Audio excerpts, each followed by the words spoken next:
जय हिंद। देखिए, हार्ट में हम आपको हर एक चीज़ बता दिए थे।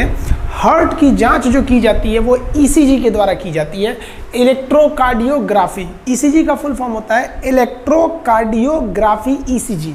ईसीजी के लिए शरीर पर 12 अलग अलग जगहों पे लीड लगाए जाते हैं, जिसे हम लोग ईसीजी लीड्स कहते हैं। समझ में आया? अब देखिए, इसका एक तो ग्राफ बनता है। उस ग्राफ में ना बड़ा क्या चीज़ देखा जाता है, तो उसको बोलते हैं PQRST ग्राफ। तो इस PQRST ग्राफ में क्या होता है, देखिए, जब ब्लड शरीर में हृदय में अंदर जाता है, हम आपको बताए थे दाहिना अलिंद से वो अंदर जाता है, तो उसको P ग्राफ से दिखाया जाता है, P से। ये हो गया P। अगर ये P ज़्यादा बढ़ गया तो भी दिक्कत है, कम है तो भी दिक्कत है। तो ये जब जैसे शरीर ब्लड हार्ट में एंट्री करता है उसको दिखाता है P, और उसके बाद की जितनी क्रिया है वो नीले में गया, फिर वहाँ से पंप हुआ, ये सारी क्रियाओं को QRS द्वारा दिखाया जाता है। इसलिए इसे QRS कॉम्प्लेक्स भी कहते हैं कि ये जो होता है ना, दिल के पंप करने को दर्शा रहा होता है। अगर ये मान लीजिए कि R का मैग्नीट्यूड बहुत ज़्यादा दिखा दिया, इसका मतलब हार्ट तेज़ी से पंप कर रहा है। नीचे दिखा दिया तो धीरे पंप कर रहा है। ये सेम ऐसे ही ग्राफ यहाँ बनेगा। अगर ग्राफ बहुत जल्दी जल्दी बनने लगा, मतलब दिल बहुत जल्दी जल्दी धड़क रहा है, तो ये ग्राफ होता है। हार्ट के डॉक्टर को हम कार्डियोलॉजिस्ट कहते हैं। तो ये हो गया हार्ट। हम आपको टोटल हार्ट के बारे में बता दिए थे। तो ये ईसीजी हो गया, जिसे हम लोग क्या कहते हैं, इलेक्ट्रोकार्डियोग्राफी। अब थोड़ा सा बीपी समझते हैं, ब्लड प्रेशर। ब्लड प्रेशर क्या होता है, बीपी। तो ध्यान से देखिए, ब्लड जिस प्रेशर से जाता है और जिस प्रेशर से आता है, इन दोनों प्रेशर को हम क्या कहते हैं, ब्लड प्रेशर। देखिए, जब दिल सिकुड़ता है तभी ब्लड बाहर जाता है। दिल के ऐसे हो जाने का, सिकुड़ जाएगा, जब पचकेगा तभी ना ब्लड जाएगा। तो दिल के पचकने से ब्लड बाहर जाता है, उसको हम लोग कहते हैं सिस्टोलिक। यानी जितने प्रेशर से गया उसे क्या कहते हैं, सिस्टोलिक। और लौट के कितना से आ रहा है, डायस्टोलिक। यानी कितना हुमच के ढकेला है दिल, वो क्या हो गया, सिस्टोलिक। और कितना लड़ कर वापस कितने स्पीड में कितने प्रेशर से आ रहा है, उसे हम क्या कहते हैं, डायस्टोलिक।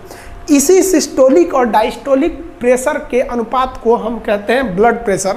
नॉर्मली ये होता है 120/80। यानी 120/80 अगर आपका बीपी है तो वो नॉर्मल है। ये आप देखे होंगे बीपी कैसे नापता है। वो यहाँ पर आपको एक लॉब लगा देगा और वहाँ पे आपको पारल का मशीन लगा देगा, और यहाँ पे देखिएगा ना, एक पंप से प्रेशर भरने लगता है।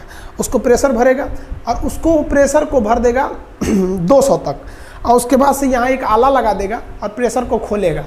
प्रेशर जब खोलेगा ना, तो आप देखिएगा उसमें आवाज़ आएगा, इस तरह से प्रेशर खोलता है। और प्रेशर खोलते के बाद ध्यान से देखिए, वो कुछ सुनता है, उसको एक डब से आवाज़ सुनाई देगी, टिक से आवाज़ सुनाई देगी, तो समझ जाएगा कि ये सिस्टोलिक का प्रेशर है। और वो आवाज़ चलते रहेगा, टक टक टक टक टक टक टक टक टक, और जहाँ वो आवाज़ बंद हो गया वो समझ जाएगा कि ये डायस्टोलिक है।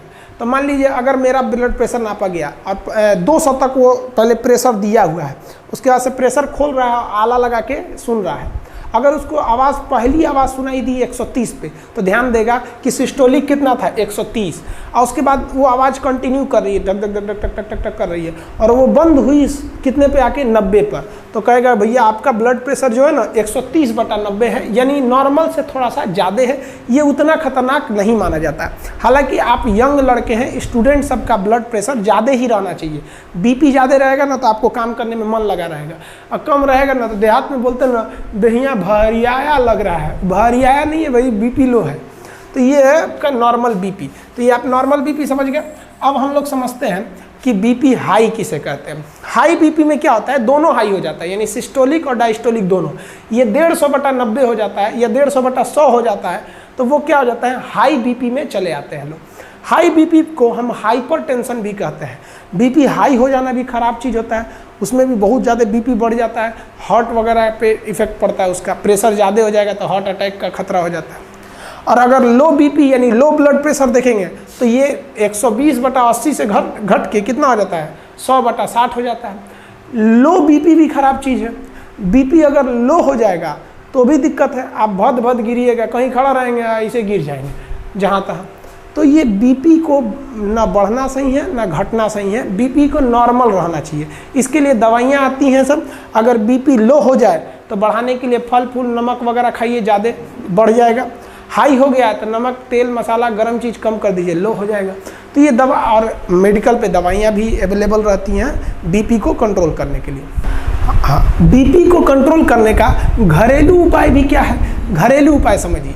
मान लीजिए कि अगर आपका बीपी बहुत बढ़ गया है और आप चाहते हैं बीपी को घटाएं, तो आप अपनी साली से बात कीजिए। साली से बात करेंगे ना तो बढ़ा हुआ बीपी ऑटोमेटिक लो हो जाएगा। और अगर आपका बीपी बहुत लो हो गया है और आप चाहते हैं इस बीपी को बढ़ाएं, तब आप अपनी घर वाली से बात कीजिए। 10 मिनट बात करेंगे ना, आपका लो बीपी को हाई कर देंगे। समझ में गया? तो ये घरेलू उपाय भी है, आप इसको भी आजमा सकते हैं। नहीं तो आप दवा खाएंगे। तो ये आप बीपी और ईसीजी समझ में आ गया आप लोग को। उम्मीद करते हैं ये समझ में आ गया होगा। नेक्स्ट हम आपको बॉटनी में भी कुछ चैप्टर को क्लियर कर देंगे। तब तक आप इसका स्क्रीनशॉट लेना।